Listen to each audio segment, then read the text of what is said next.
व्यास जी ने पूछा, सनत कुमार जी, जब भाइयों तथा पूर्ववासियों सहित उस दैत्यराज की बुद्धि विशेष रूप से मोहाच्छन्न हो गई, तब उसके बाद कौन सी घटना घटी? विभु, वह सारा वृतांत वर्णन कीजिए। सनत कुमार जी ने कहा, महर्षि, जब तीनों पुरों की पूर्वोक्त दशा हो गई, दैत्यों ने शिवार्चन परित्याग कर दिया, संपूर्ण स्त्री धर्म नष्ट हो गया और चारों ओर दुराचार फैल गया, तब भगवान विष्णु और ब्रह्मा के साथ सब देवता कैलाश पर्वत पर गए और सुंदर शब्दों में शिव की स्तुति करने लगे। महेश्वर देव, आप परमोत्कृष्ट आत्मबल से संपन्न हैं। आप ही सृष्टि के कर्ता ब्रह्मा, पालक विष्णु और संहर्ता रुद्र हैं। पार ब्रह्म स्वरूप आपको नमस्कार है। यो महादेव जी का स्तवन करके देवों ने उन्हें साष्टांग प्रणाम किया।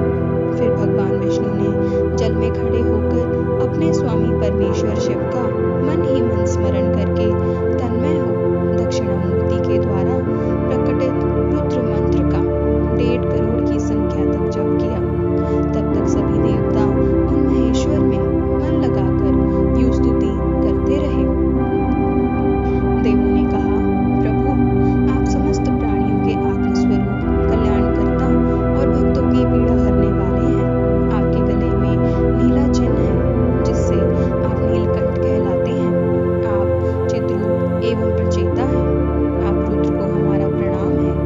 असुर निकंदन, आप ही हमारी सारी आपत्तियों के निवारण करने वाले हैं। अतः सदा से आप ही हमारी गति हैं और आप ही सर्वदा हम लोगों के वंदनीय हैं। आप सबके आदि हैं और आप ही अनादि भी हैं। आप ही आनंद स्वरूप अव्यय प्रभु, प्रकृति पुरुष के भी साक्षात सृष्टा और जगदीश्वर हैं। आप ही रजोगुण, सत्वगुण और तमोगुण के आश्रय से ब्रह्मा, विष्णु और रुद्र होकर जगत के कर्ता, भर्ता और संहार के कारण बनते हैं। आप ही इस भवसागर से तारने वाले हैं। आप समस्त प्राणियों के स्वामी, अविनाशी, वरदाता, वाङ्मय स्वरूप, वेद प्रतिपाद्य और वाच्य वाचकता से रहित हैं। योग वेत्ता योगी, आप ईशान से मुक्ति की याचना करते हैं। आप योगियों के हृदय कमल की कर्णिका पर विराजमान हैं। वेद और संत जन कहते हैं कि आप पार ब्रह्म स्वरूप, तत्वरूप, तेजोराशि और परात्पर हैं। शर, आप सर्वव्यापी, सर्वात्मा और त्रिलोकी के अधिपति हैं।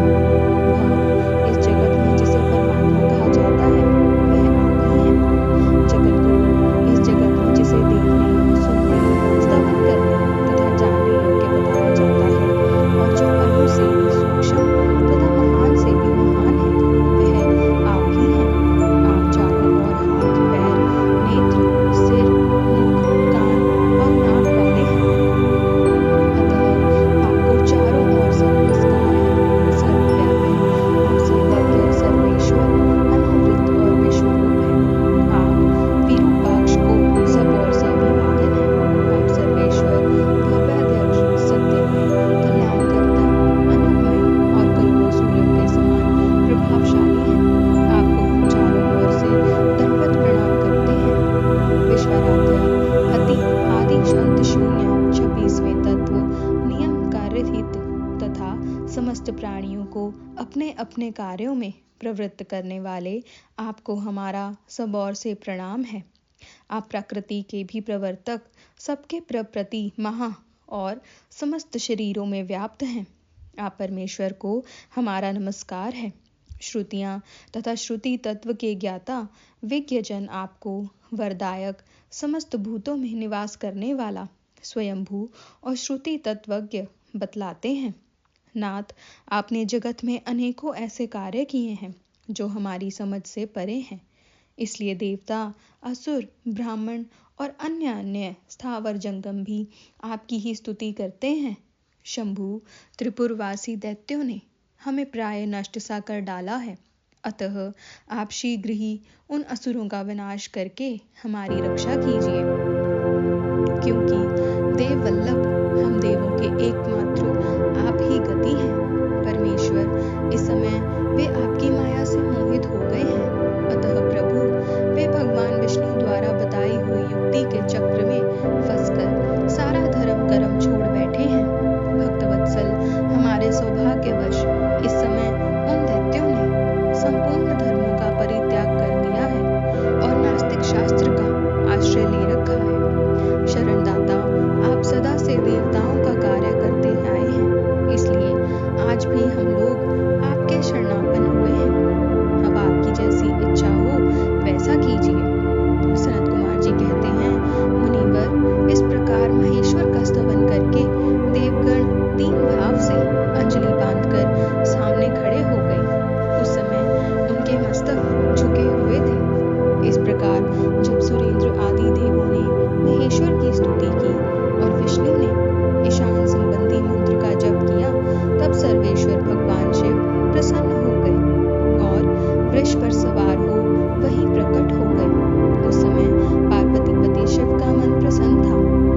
विष्णु भी निश्चय ही आपकी प्रजा हैं।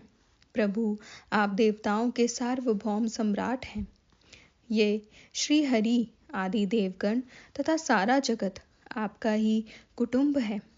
अजन्मा देव श्री हरि आपके युवराज हैं और मैं ब्रह्मा आपका पुरोहित हूँ तथा आपकी आज्ञा का पालन करने वाले शक्र राज कार्य संभालने वाले मंत्री हैं। सर्वेश अन्य देवता भी आपके शासन के नियंत्रण में रहकर सदा अपने अपने कार्य में तत्पर रहते हैं। यह बिल्कुल सत्य है। सनत कुमार जी कहते हैं, व्यास जी, ब्रह्मा की यह बात सुनकर सुरपालक परमेश्वर शिव का मन प्रसन्न हो गया। तब उन्होंने ब्रह्मा जी से कहा। शिव जी बोले, ब्राह्मण, यदि आप मुझे देवताओं का सम्राट बतला रहे हैं तो मेरे पास उस पद के योग्य कोई ऐसी सामग्री तो है नहीं जिससे मैं उस पद को ग्रहण कर सकूं, क्योंकि न तो मेरे पास कोई महान दिव्य रथ है, न उसके उपयुक्त सारथी है और न संग्राम में विजय दिलाने वाले वैसे धनुष बाण हैं कि जिन्हें लेकर मैं मनोयोग पूर्वक संग्राम में उन प्रबल दैत्यों का वध कर सकूं। यूं कहकर वे चुप हो गए। परंतु शिव जी को शीघ्र प्रस्तुत होते न देखकर समस्त देवता, कश्यप आदि ऋषि अत्यंत व्याकुल तथा दुखी हो गए। तब भगवान श्री हरि ने उनसे कहा। भगवान विष्णु बोले, देवों तथा मुनियों, तुम लोग क्यों दुखी हो रहे हो? तुम्हें अपने सारे दुख का परित्याग कर देना चाहिए। अब तुम सब लोग आदरपूर्वक मेरी बात सुनो। देवगण, तुम ही लोग विचार करो कि महान पुरुषों की आराधना सुख साध्य नहीं होती। मैंने ऐसा सुना है कि मैं दाराधन में पहले महान कष्ट झेलना पड़ता है। पीछे भक्त की दृढ़ता देखकर इष्ट देव अवश्य प्रसन्न होते हैं, परंतु शिव तो समस्त गणों के अध्यक्ष तथा परमेश्वर हैं। ये तो आशुतोष ही ठहरे। अतः पहले ओम का उच्चारण करके फिर नमः का प्रयोग करें, फिर शिवाय कहकर 2 बार शुभम का उच्चारण करें, उसके बाद 2 बार गुरु का प्रयोग करके फिर शिवाय नमः ओम जोड़ दें। ऐसा करने से ओम नमः शिवाय शुभम शुभम गुरु शिवाय नमः यह मंत्र बनता है। बुद्धि विशारदों, यदि तुम लोग शिव की प्रसन्नता के लिए इस मंत्र का पुनः 1 करोड़ जप करोगे तो शिव जी अवश्य तुम्हारा कार्य पूर्ण करेंगे। उन्हें प्रभावशाली श्री हरि ने जब यूं कहा, तब सभी देवता पुनः शिवाराधन में लगे। पश्चात श्री हरि भी देवों तथा मुनियों के कार्य की सिद्धि हेतु शिव में मन लगाकर विशेष रूप से विधि पूर्वक जप में तत्पर हो गए। मुनिश्रेष्ठ, उधर देवगण धैर्य संपन्न बारंबार शिव शिव यूं उच्चारण करते हुए 1 करोड़ जप करके सामने खड़े हो गए। इसी समय स्वयं साक्षात शिव रूप स्वयं धारण करके प्रकट हो गए और कहने लगे। श्री शिव जी बोले, हरे ब्राह्मण, देवगण तथा उत्तम व्रत का पालन करने वाले मुनियों, मैं तुम लोगों के इस जप से प्रसन्न हो गया हूँ। अतः अब तुम लोग अपना मनोवांछित वर मांग लो। देवताओं ने कहा, देवाधिदेव, कल्याणकर्ता जगदीश्वर, यदि आप हम पर प्रसन्न हैं तो देवों की विकलता का विचार करके शीघ्र ही त्रिपुर का संहार कर दीजिए। परमेश्वर, आप दीनबंधु तथा कृपा की खान हैं। आपने ही सदा से हम देवताओं की बारंबार विपत्तियों से रक्षा की है, अतः इस समय भी आप हमारी रक्षा कीजिए। सनत कुमार जी कहते हैं, ब्राह्मण, तब देव ब्रह्मा और विष्णु सहित देवों की यह बात सुनकर शिव जी मन ही मन प्रसन्न हुए और पुनः इस प्रकार बोले। महेश्वर ने कहा, हरे ब्राह्मण, देवगण तथा मुनियों, अब त्रिपुर को नष्ट हुआ ही समझो। तुम लोग आदरपूर्वक मेरी बात सुनो और उसके अनुसार कार्य करो। मैंने पहले जिस दिव्य रथ, सारथी, धनुष और उत्तम बाण को अंगीकार किया था,